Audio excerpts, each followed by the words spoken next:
વિદ્યાર્થી મિત્રો, chapter number 2 બાર science સ્થિત વિદ્યુત સ્થિતિમાન અને કેપેસિટન્સમાં આપણે આજથી દાખલાની શરૂઆત કરીશું. સૌપ્રથમ હું લઈશ ઉદાહરણ 2.1 અને એની રકમ આપણે વાંચીને ગણતરી કરીશું. 4 × 10⁻⁷ કુલમ વિદ્યુતભારથી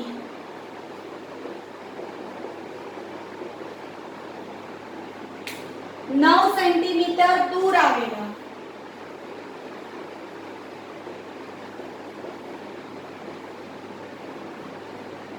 P બિંદુએ વિદ્યુત સ્થિતિમાનની ગણતરી કરો. 4 × 10⁻⁷ કુલમ વિદ્યુતભારથી 9 સેન્ટીમીટર દૂર આવેલા P બિંદુએ વિદ્યુત સ્થિતિમાનની ગણતરી કરો. વિદ્યુતભાર આપ્યો છે, અંતર આપ્યું છે ને વિદ્યુત સ્થિતિમાન પૂછેલું છે. આપણે જાણીએ છીએ V kq/r. K 9 × 10⁹, Q 4 × 10⁻⁷ અને R 9 × 10⁻². 9 9 cancel, 4 × 10⁻², -2 10⁴ volt. આ આપણું વિદ્યુત સ્થિતિમાન આવી ગયું, એટલે કે આપણો એ મુદ્દો પૂરો થઈ ગયો. હવે આપણે બી મુદ્દાની વાત કરીશું. તે પરથી 2 × 10⁻⁹ વિદ્યુતભારને, કુલમ વિદ્યુતભારને, બીજો વિદ્યુતભાર આપ્યું છે, તે પરથી 2 × 10⁻⁹ કુલમ વિદ્યુતભારને અનંત અંતરેથી, એટલે આ વીજભારને હું કહું છું કેપિટલ Q, P બિંદુએ લાવવા માટે કરેલા કાર્યની ગણતરી કરો. પહેલી અને બીજી પરિસ્થિતિમાં ડિફરન્સ શું છે? આટલા વિદ્યુતભારને આટલા અંતરે આવેલા P બિંદુ પર, જ્યારે બી પોઈન્ટમાં શું કહે છે? 2 × 10⁻⁹ કુલમ વિદ્યુતભારને અનંત અંતરેથી P બિંદુ સુધી લાવવા માટે કરવું પડતું કાર્ય. તો હું સમીકરણ મૂકું છું. Vp - V∞ શું લખશું આપણે? W/Q. V W/Q લખીશું આપણે અહીંયા. એટલે Vp - V∞ ΔV. હવે આપણને એટલું ખબર છે કે V∞ તો 0 છે અને Vp તો હમણાં જ આપણે શોધી કાઢ્યું, 4 × 10⁴ વોલ્ટ. તો Vp બરાબર શું છે? 4 × 10⁴. V∞ 0 ΔV. એટલે ΔV આપણને મળી ગયું 4 × 10⁴ વોલ્ટ જેટલું. હવે V W/Q પરથી શું લખશું? આપણે શું પૂછેલું છે? કાર્યની ગણતરી કરો. W = Q ΔV. Capital Q લઈશું કારણ કે આપણે બીજી સ્થિતિમાં બી કેસમાં કેપિટલ Q ને લાગ્યું છે. 2 × 10⁻⁹ ΔV છે 4 × 10⁴ = 8 × 10⁻⁵. વિદ્યાર્થી મિત્રો, અહીં કાર્ય છે એટલે આપણે એકમ લખીશું જૂલ. W = 8 × 10⁻⁵ joule. હવે મુદ્દો વાંચીએ આપણે. શું જવાબ વિદ્યુતભારને જે માર્ગે લાવવામાં આવે તેના પર આધારિત છે? ના. અહીં સંરક્ષી બળ આવશે અને આપણે શીખી ગયા છે કે સંરક્ષિત ક્ષેત્રમાં આપણે કોઈ એક વિદ્યુતભારને એક જગ્યાએથી બીજી જગ્યાએ લાવીએ તો તે માટે થતું કાર્ય ગતિમાર્ગ પર આધારિત નથી, માત્ર પ્રારંભિક અને અંતિમ સ્થાન પર આધાર રાખે છે. એટલે વિદ્યુતભારને જે માર્ગે લાવવામાં આવે છે તે બાબત પર અહીંનો જવાબ આધાર રાખતો નથી. મિત્રો, અહીં અગત્યની વસ્તુ છે, આ વિદ્યુતભારને આટલા અંતરે લાવેલા અને બીજી પરિસ્થિતિમાં આપણે અનંત અંતરેથી કેપિટલ Q વિદ્યુતભારને લાવીએ છીએ. હવે જોઈશું ઉદાહરણ 2.2.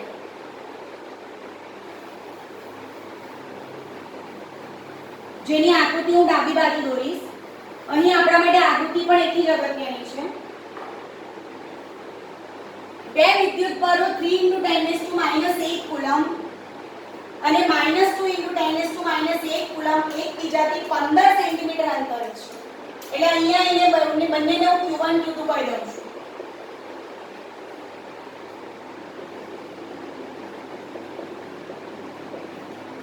15 સેન્ટીમીટર દૂર છે. આપણે અંદર બતાવીએ ફિગરમાં. બે વિદ્યુત ભારોને જોડતી રેખા પરના કયા બિંદુએ આ વસ્તુ અગત્યની વિદ્યુત સ્થિતિમાન શૂન્ય હશે.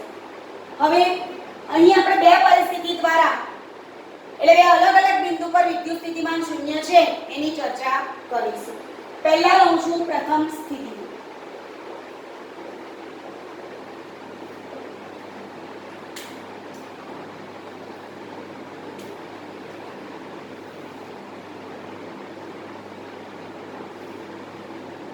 અહીં Q1 છે 3 × 10⁻⁸ કુલમ અને અહીંયા Q2 છે -2 × 10⁻⁸ કુલમ. બંને વચ્ચેનું અંતર કેટલું છે 15 સેન્ટીમીટર જેટલું.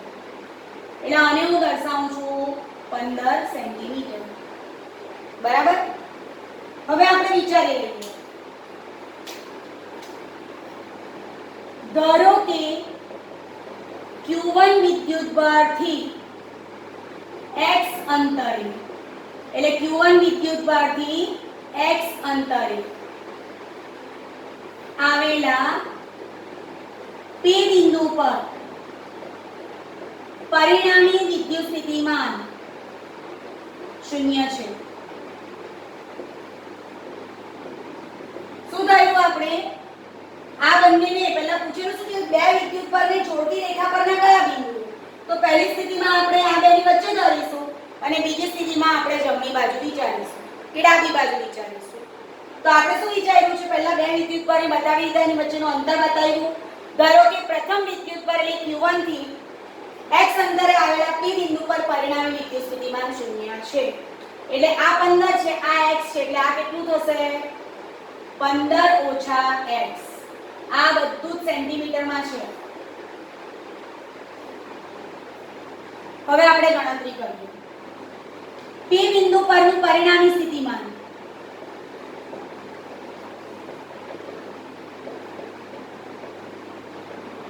V = V1 + V2. આગળ આપણે ચર્ચા કરી ગયા છે કે જેટલા વિદ્યુતભાર હશે એ બધાને કારણે વિદ્યુત સ્થિતિમાન મળશે. પહેલું વિદ્યુત સ્થિતિમાન આને કારણે અહીંયા એટલે KQ1 upon બંને વચ્ચેનું અંતર x પ્લસ KQ2 આને કારણે અહીંયા 15 - x. વાક્ય વાંચો. વિદ્યુતભારોને જોડતી રેખા પરના કયા બિંદુએ વિદ્યુત સ્થિતિમાન શૂન્ય થશે? એટલે આ તો 0 આપેલું છે. Q1 ની જગ્યાએ 3 × 10⁻⁸. Q2 ઋણ છે એટલે વચ્ચે માઈનસ મૂકીશું 2 × 10⁻⁸.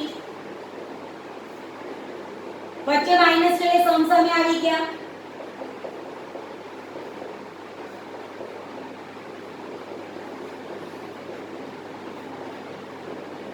એટલે k ગયું 10⁻⁸ પણ જશે. હવે 3 × 15 - x બરાબર 2x. That implies 15 × 45. 45 ઓછા 3x બરાબર 2x. 45 બરાબર 2x વત્તા 3x એટલે 5x. x બરાબર 9 સેન્ટીમીટર. હવે આનું વિધાન છેલ્લે લખો તો શું લખાય? બંને વિદ્યુતભારને જોડતી રેખા પર 3 × 10⁻⁸ કુલમથી 9 સેન્ટીમીટર અંતરે P બિંદુ પર V બરાબર 0 થશે. બરાબર છે? ફરીથી બંને વિદ્યુતભારને જોડતી રેખા પર 3 × 10⁻⁸ કુલમ વિદ્યુતભારથી 9 સેન્ટીમીટર અંતરે આવેલા P બિંદુ પર વિદ્યુત સ્થિતિમાન શૂન્ય થશે. હવે મિત્રો બીજી પરિસ્થિતિનો વિચાર કરશું આપણે. વસ્તુ આની જ છે પણ થોડુંક આપણે ધરીશું અલગ પ્રકારે. બરાબર? અને આપણને ખબર છે એટલા હું કાઢી નાખું છું.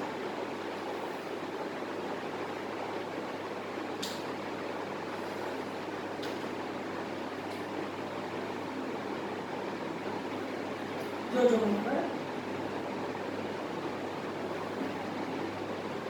આગલું દોરેલું તે પહેલા દોરી દઉં છું. આ Q1 એટલે આ તો 3 × 10⁻⁸ કુલમ. આ Q2 એટલે આ તો -2 × 10⁻⁸ કુલમ. બીજું આપણે શું દર્શાવી દઈએ? તો આપણે કીધેલું છે તે પ્રમાણે બંને વચ્ચેનું અંતર એટલે કે 15 સેન્ટીમીટર. હવે જો ધ્યાન આપજો બરાબર. હવે આપણે વિચારીશું કે ધારો કે પ્રથમ વિદ્યુત ભારથી ધારો કે Q1 બરાબર 3 ગુણ્યા 10 થી -8 કુલમ વિદ્યુત ભાર. થોડુંક નીચેથી લખશું જેથી આપણે આકૃતિમાં નિર્દેશન કરવાનું બાકી છે. ધારો કે 3 ગુણ્યા 10 થી -8 કુલમ એટલે કે Q1 વિદ્યુત ભારથી જમણી બાજુ x અંતરે એટલે દોરાઈ જવું જોઈએ અહીંયા x આવેલા P બિંદુ પર પરિણામી વિદ્યુત સ્થિતિમાન 0 છે. પહેલામાં વચ્ચે થાય તો અહીંયા આપણે ડાબી અથવા જમણી વિચારી શકીએ. મેં જમણી બાજુ લીધું છે. પ્રથમ વિદ્યુત ભારથી બંનેમાં તમે જુઓ પ્રથમ વિદ્યુત ભારથી જ આપણે લઈએ છીએ બરાબર છે ને. પ્રથમ વિદ્યુત ભારથી x અંતરે P બિંદુ પરનો વિદ્યુત સ્થિતિમાન 0 છે. 0 છે એટલે v બરાબર v1 v2 જે હતું ને તેની જગ્યાએ હું લખી દઉં છું 0 બરાબર v1 v2. જોજો હે આ x છે આ 15 છે એટલે આ કેટલું થશે x - 15. જો અહીંયા હતું 15 - x અહીંયા થઈ ગયો x - 15 કારણ કે સ્થિતિ બદલાઈ ગઈ. જો હવે આને કારણે અહીંયા આમ વિચારવાનું આકૃતિ નહીં આવડશે તો આપણે ઈઝીલી સ્ટેપ નહીં મૂકી શકે મિત્રો. આને કારણે અહીંયા તો k q1/x v નું મેઈન સૂત્ર છે v kq/r એ ક્યારેય નહીં ભૂલવાનું. k q1/x એટલે k q1 ની જગ્યાએ 3 ગુણ્યા 10 થી -8/x પ્લસ k આને કારણે અહીંયા k q2/x - 15 q2 કેટલું છે માઈનસ છે ને એટલે અહીંયા માઈનસ મૂકી દઉં છું upon x - 15. આગળની જેમ જ આપણે સમસમે લઈ લઈશું.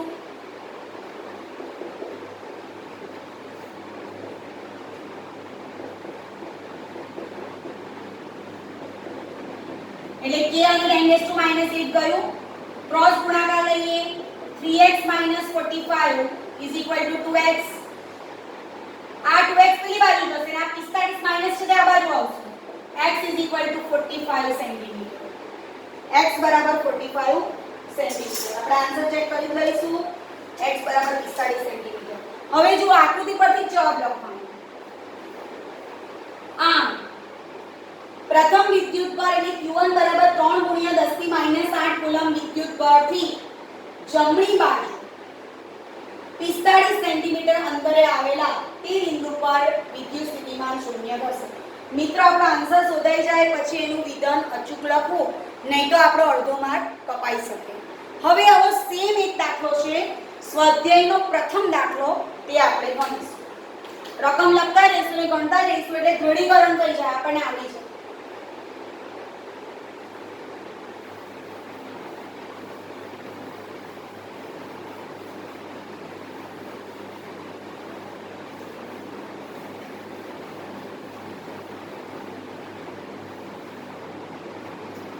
સ્વાધ્યાયનો પ્રથમ દાખલો છે સ્વાધ્યાય 2.1 5 × 10⁻8 કુલમ અને -3 × 10⁻8 કુલમ ના બે વિદ્યુત ભારો એકબીજાથી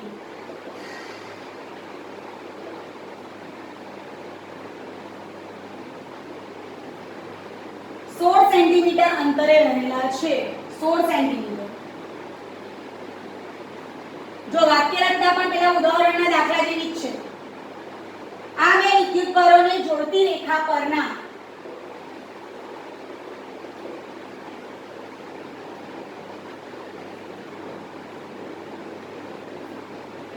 કયા બિંદુ વિદ્યાર્થી મિત્રો કૌંસમાં O આપેલું છે કે 1 અથવા 2 એમ કહે છે કે 3 એમ એટલે કેટલા કિસ્સા આવી શકે એમ કહે છે. કયા બિંદુ કે બિંદુઓએ વિદ્યુત સ્થિતિમાન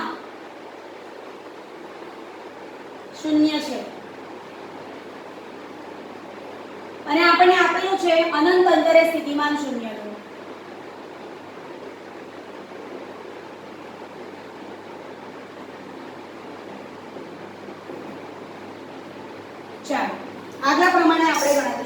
કરીશું. સેમ આપણે કરવું તેની તે જ વસ્તુ છે. 5 × 10⁻8 કુલમ અને -3 × 10⁻8 કુલમના બે વિદ્યુતભારો એકબીજાથી 16 સેન્ટીમીટર અંતરે રહેલા છે. આ આપણું Q1 છે ને આ આપણો Q2 છે. બરાબર, આ બંને આપણે લખી દઈએ અહીંયા.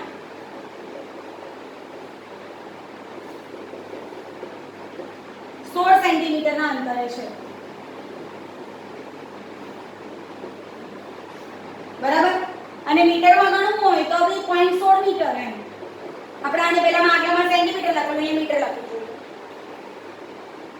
આ બે વિદ્યુતભારોને જોડતી રેખા પર કયા બિંદુ, એટલે પહેલા આગલા રીતનું લઈએ.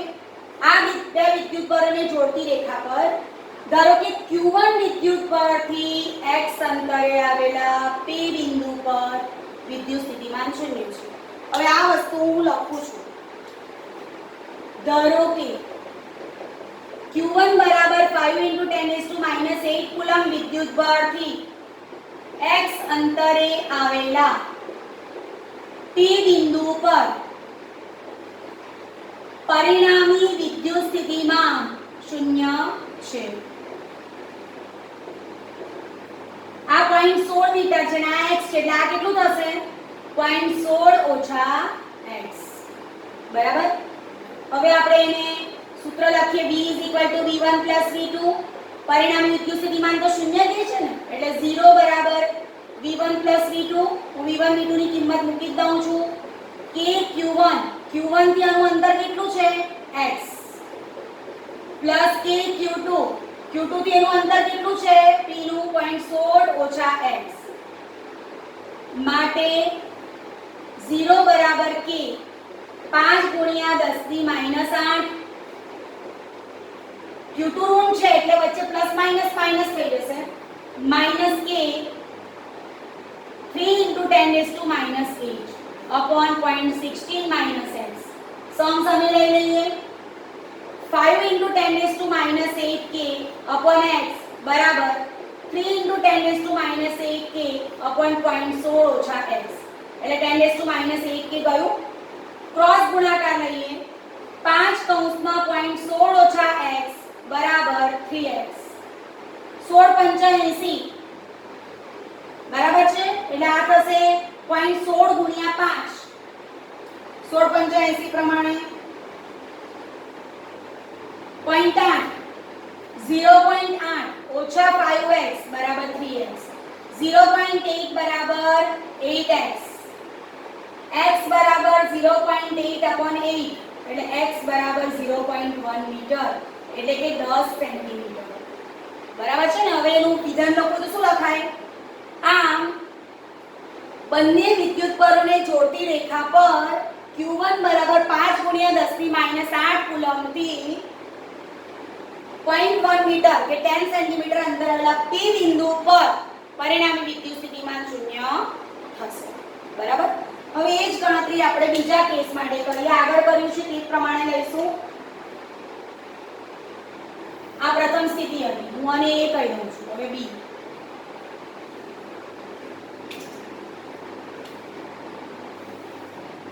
આ Q1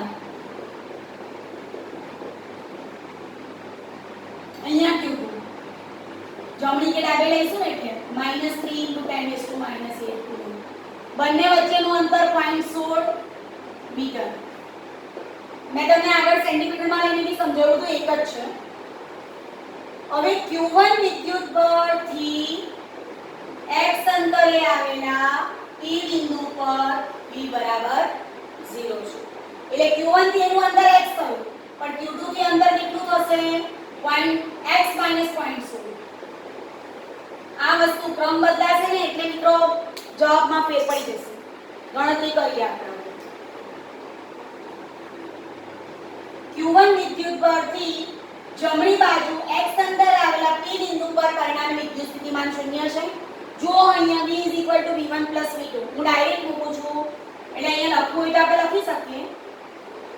ધારો કે Q1 બરાબર 5 × 10⁻8 કુલમ વિદ્યુતભારથી જમણી બાજુ